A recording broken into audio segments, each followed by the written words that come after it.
chỉ tiêu nhà ở xã hội của các địa phương giai đoạn 2025-2030. Chính phủ vừa ban hành nghị quyết số 7 NQ-CP ngày 12 tháng 1 năm 2026 về việc giao chỉ tiêu phát triển nhà ở xã hội cho các địa phương giai đoạn 2026-2030.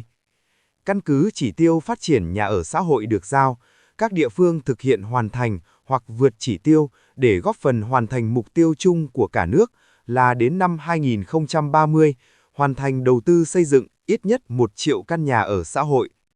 Sau đây là danh sách chỉ tiêu của 34 tỉnh, thành phố.